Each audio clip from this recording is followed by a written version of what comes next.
when we were watching Gwen Keys-Fleming and Lawrence speaking just a moment ago about the mandatory minimum prison sentence in Georgia for a RICO conviction, Ms. Keys-Fleming noted, maybe we're getting ahead of ourselves a little bit, and I saw you chuckle. Clearly, we are getting ahead of ourselves, and we are thinking about potential sanctions as a result of any of these trials. Let alone, there's these things getting to trial. There's the question of conviction. There's the question of sentencing. But then there is, at the end of that road, the prospect of the prohibitive favorite for the Republican presidential nomination being in prison. Yeah.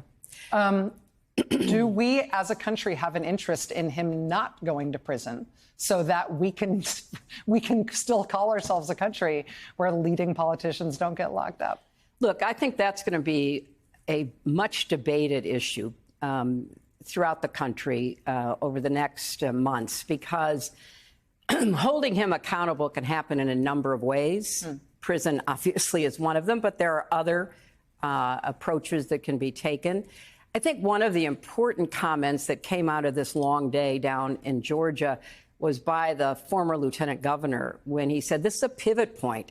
The Republican Party needs to move away, quit being part of a cult, in effect, is what he meant, where you follow someone who lies to you, undermines legitimate processes of government.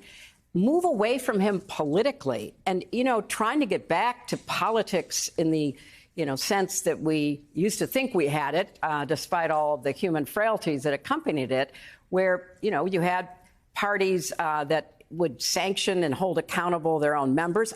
I was on the impeachment inquiry staff. You cannot make up my life, And so back in 1974, when the impeachment by the House Judiciary Committee was voted on, 4 Republicans voted to impeach President Nixon. Then 3 members of the Senate, leading Republican senators, I think it was Barry Goldwater and Howard Baker and I think Hugh Scott, went to see President Nixon and said, this was a bipartisan vote, you need to resign. Well, that's almost impossible to imagine today because of what's happened to the Republican Party, what they've allowed to happen to themselves. So I hope that we won't have accountability just for Donald Trump, and if there are others named in these indictments along with him for their behavior, but we'll also have accountability for a political party that has just thrown in with all of the lies and the divisiveness and the lack of any conscience about what was being done to the country. In terms of getting out of this and coming out of this crisis stronger, hopefully, for having confronted, I think, very dark prospects in terms of what this means for democracy, it does feel like the Republican Party as a whole is not ready to make that turn. And I'm thinking really about Ron DeSantis as the guy who's running second to Donald Trump in the Republican primary right now. He is promising that there shouldn't be an independent Department of Justice. Yeah, well, he's promising anything to try to get some attention. It's kind of pathetic, isn't it? He's also removed 2 elected prosecutors in Florida who were chosen, who were elected, who he stepped in and removed them. Georgia Republicans have given themselves the power to remove elected prosecutors as well, just ahead of Fani Willis making this decision. That law will go into effect about 7 or 8 weeks from now, which will give them that opportunity. It does feel like the idea of law enforcement being used as a tool of partisan politics is something that, with whatever justification, the Republican Party is really embracing and ready to run with or without Trump. That feels like a big step in the wrong direction. That's yet to be determined, Rachel. That is yet to be determined. I think it is possible that there are many now in the Republican Party who have signed on to that kind of approach to politics, that undermining of democracy, undermining the rule of law. But the shadow of Trump looms so large over all of them. It's really hard to know, once he's off the scene, one way or the other, politically or because of accountability arising out of the various indictments he faces,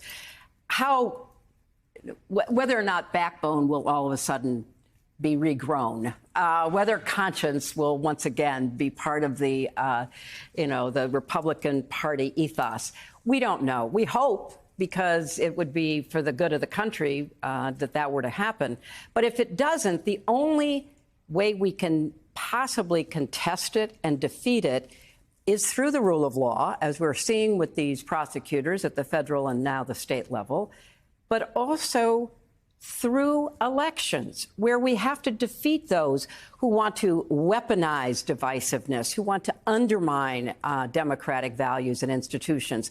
And that should be, frankly, nonpartisan, not just bipartisan. People should all be saying what the so-called never-Trumpers, the former Republicans who are, now out beating the drums to say you cannot support him and you cannot support the people who support his attitude toward our country. On the issue of sort of healing and getting better as a country on this, in reading your article in The Atlantic, I feel like I get the diagnosis. And you talk about Surgeon General Vivek Murthy having essentially diagnosed this problem of loneliness being a health problem in this country. You describe it as a real political problem as well.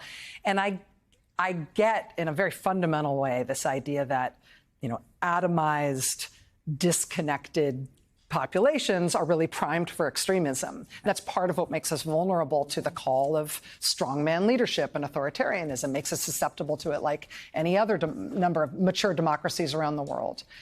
What I don't get is the prescription for how to fix that, and whether that is a prescription that should come from people who want to be political leaders, or whether that's something we need to cure as a culture in some other way. I mean, what's the way out of it? Well, I think it's cultural, political, and probably economic as well. I think we have to do a much better job of finding ways for people to work together again, work together on community projects, work together through existing organizations, whether it be, civic or religious. I mean, look at the outpouring of help for the people in Maui right now. I mean, that kind of volunteer effort that is so American, so much at the core of who we are when we are at our best.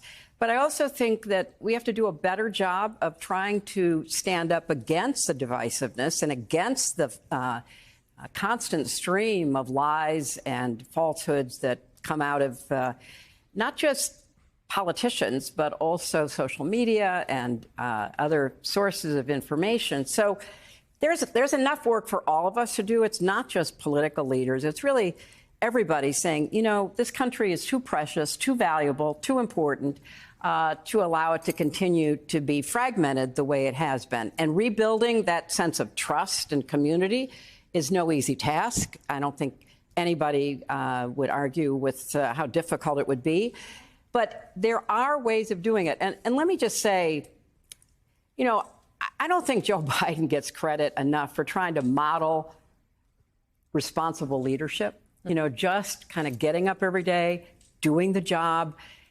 The legislative accomplishments that came out of his first, year and a half were amazing. We're rebuilding our infrastructure. We're once again investing in clean energy, advanced manufacturing, and so much more. We're trying to, from a legislative perspective, under his leadership, to put back into place some of the things that give people a sense, perhaps, of security and confidence, optimism about the future.